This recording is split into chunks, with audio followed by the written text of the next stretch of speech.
Puasa Daud itu ada tuntunannya. Nah, pernah suatu ketika Abdullah bin Amr bin Al-As radhiyallahu anhu beliau mengatakan begini, Bu. Nabi SAW beliau bersabda menyampaikan nasihat kepada Abdullah bin Amr bin Al-As radhiyallahu anhuma. Kata Nabi apa? Inna min hasbika an tasuma min kulli syahrin salasata ayyamin. Sesungguhnya cukup untukmu kamu puasa setiap bulan itu 3 hari. Cukup untukmu puasa 3 hari dalam sebulan. Min kulli syahrin salasata ayyam. Bi kulli hasanatin asratu amsalihha. Setiap satu kebaikan itu dikali lipatkan menjadi 10 kali lipat. Maka kalau ibu kita semua puasa 3 hari dalam sebulan, fadzalika shaumud dahri kullihi, kata Rasul. Maka itu kamu sama seperti puasa sepanjang tahun. Kalau kita puasa rutin 3 hari setiap bulan, fadzalika, kata Rasul, maka hal yang demikian itu shaumud dahri kullihi, seperti kita puasa 1 tahun full, 1 tahun. Nah, kalau kita rutin puasa setiap bulan 3 hari. Kapan? Ayyamul bid. Boleh nggak kalau tidak ayyamul bid? Boleh.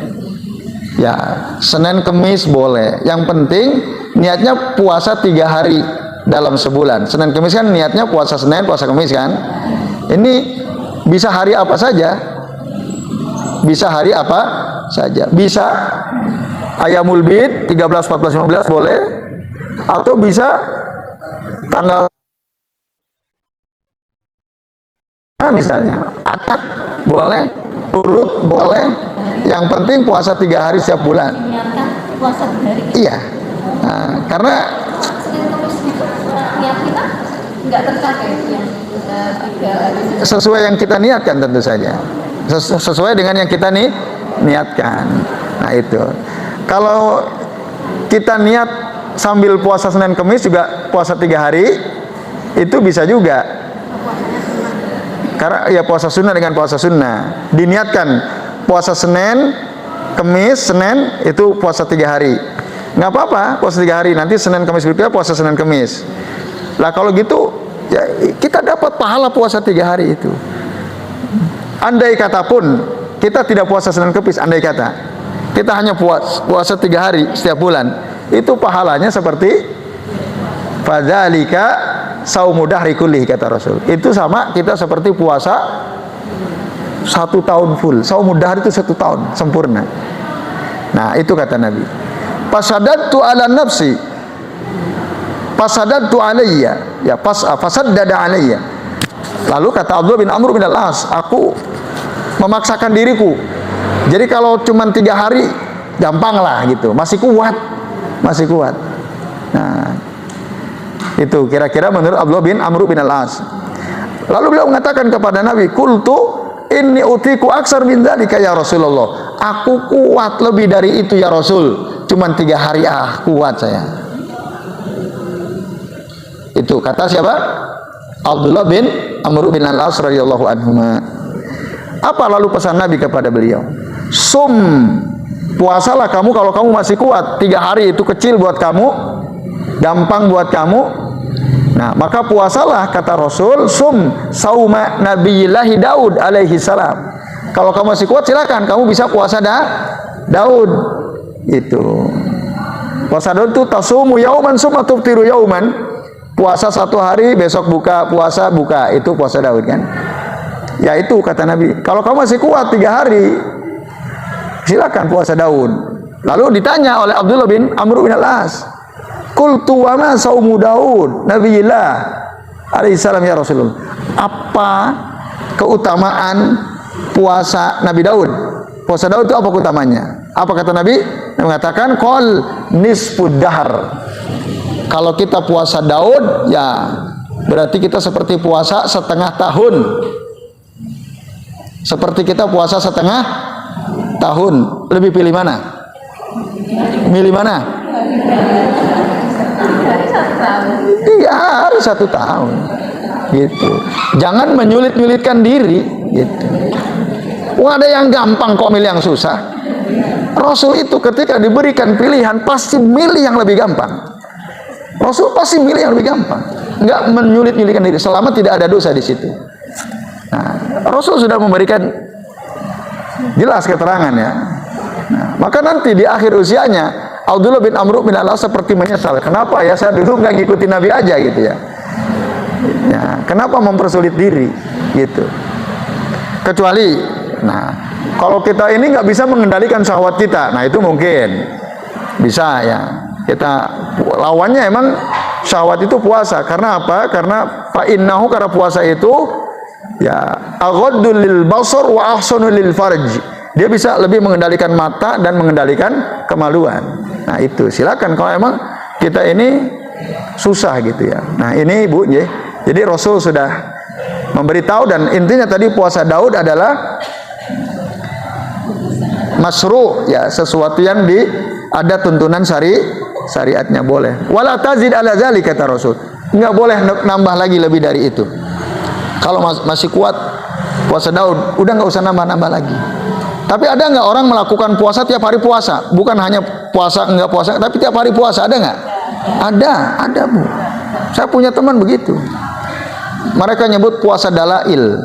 Puasa dalail itu 3 tahun berturut-turut Bu. Ada yang 5 tahun ya, yang saya tahu 3 tahun itu. Itu nggak ada tuntunannya dari Rasulullah. Paling maksimal puasa Daud kalau kita kuat. Nah itu Bapak Ibu dan jamaah sekalian. Nah terus yang kedua, amal prioritas. Bapak Ibu, Ibu biasa sholat jamaah, biasa hadir ke majelis ilmu. Qadarullah ada keluarga sakit, sehingga Ibu harus ngurus keluarga yang sakit. Bapak Ibu dan sekalian, maka selama kita ngurus keluarga kita yang sakit, akhirnya kita nggak bisa hadir ke majelis ilmu gitu kan, maka kita akan dicatat oleh Allah tadi pahalanya. Karena kita dulu waktu luang selalu berusaha memaksimalkan waktu luang kita. Saat diuji oleh Allah Ta'ala ngurus orang sakit, kita udah punya niat sebenarnya, tetap akan dicatat Bu. Nah, dan ngurusin orang sakit itu juga pahalanya besar itu. Jadi jangan dianggap remeh. Gara-gara sakit, ngurusin yang sakit saya nggak bisa ngaji. Jangan. Itu amal soleh luar biasa itu. Yang penting kan kita udah punya niat, ya Allah sebenarnya dalam hati ini ingin saya hadir ke majelis ilmu, tapi ini saya ngurusin keluarga yang sakit. Nah itu Ibu tetap dapat pahala. Nah, selama Ibu dulu sebelum kejadian itu ada, rajin ya memanfaatkan waktu luang kita untuk hal-hal yang bermanfaat sesuai tuntunan Rasul. Ya itu Bu. Jadi jangan merasa rugi, nggak rugi ya, karena Ibu sedang ngurus hamba Allah yang sakit ya. Tentu saja, apalagi kalau itu orang tua sendiri, pasangan sendiri, anak sendiri, itu jelas pahalanya ya sangat besar ya Bapak Ibu dan sekalian. Nah, ya seperti orang yang ya menjaga kehidupan seseorang kan. Maka dalam Al-Qur'an itu ada Bu. Ya, dalam Al-Qur'an pahala orang yang menjaga kehidupan seseorang gitu ya. Di dalam surah Al-Maidah ayat 32 Bu. Nah, Allah Ta'ala mengatakan ya, kata Allah apa? Nah, waman ahyaha, maksudnya barang siapa yang menghidupkan jiwa manusia, menjaga hidupnya gitu ya. Faka'an nama ahyan nasa jami'a, seakan-akan dia itu menghidupkan manusia seluruhnya. Itu pahalanya tuh. Nah, sebelumnya kan kalau ada orang membunuh satu jiwa tanpa hak, paka'an nama qatalan nasa jami'an, seakan-akan dia membunuh manusia seluruhnya. Betapa berharganya jiwa manusia itu. Tapi sebaliknya, kalau kita menjaga hidup seseorang ya, sehingga jiwa seseorang itu terus terjaga, ada yang ngurusin, kita jaga dia, paka'an nama ahyan nasa jami'an, seakan-akan kita menghidupkan manusia seluruhnya. Artinya apa? Pahalanya besar sekali Bu. Itu nanti silakan dibuka dalam surah Al-Maidah ayat 32. Yaitu yang terakhir Bapak Ibu dan jamaah sekalian, ya ini pertanyaan yang sering ya kita bahas. Kalau kita sudah tahu ilmunya, tinggalkanlah sesuatu yang tidak sesuai tuntunan. Itu prinsipnya. Jelas ya? Kalau kita sudah tahu ilmu, sudah sampai kepada kita ilmu, bahwa ada amalan yang biasa dilakukan, sebenarnya itu tidak ada tuntunannya dari Nabi, kita akan pertahankan atau tinggalkan? Tinggalkan. Itu. Karena apa? Resikonya besar. Resikonya besar. Nah, kita bisa terhalang dari syafaat Nabi. Ya kan, gara-gara apa? Al-ihdas fid din, melakukan perkara baru dalam agama yang tidak diajarkan oleh Rasulullah SAW. Nanti kita nggak akan dapat syafaat dari Rasulullah SAW. Bahkan Rasul mengusir kita, pasuko, pergi kalian. Nggak boleh mendekat ke telaganya Rasulullah SAW. Itu diantaranya itu. Masih banyak nanti ancaman-ancaman lainnya. Nah, itu prinsip yang pertama. Berhenti. Jangan ada pikiran nggak enak sama ini, nggak enak sama itu, nggak usah, gitu. Nggak enak sama tetangga, nggak usah. Jadi kayak orang aneh. Islam dulu datang juga aneh kan, asing. Ja'al Islam ya gharib ya. Islam datang dalam keadaan asing, fasayaudu ghariban, akan nanti kembali asing. Itu udah disampaikan oleh Nabi itu. Nah, selama kita berjalan di atas jalan yang sesuai tuntunan Rasul, walaupun mungkin kita merasa asing, terasingkan, nggak ada masalah. Karena begitulah kata Rasul. Fasayaudu ghariban, akan kembali asing Islam itu. Aneh. Jadi dulu Islam datang aneh, orang kan bahkan ditentang banyak orang kan Rasulullah SAW. Nah, nanti kelak akan begitu juga. Jadi nggak usah gentar dengan kayak orang asing ya gitu ya. Ya emang begitu, sunnahnya begitu. Terus itu tadi tinggalkan. Yang kedua, ya Bapak Ibu sekalian, saya sudah berusaha di keluarga sendiri untuk menasihati nggak usah begini-begini gitu ya. Keluarga besar, saudara-saudara masih melakukan, ya sudah, kita sudah tidak berdosa. Kita kan sudah sampaikan ilmu yang kita punya, lah kok masih dilakukan.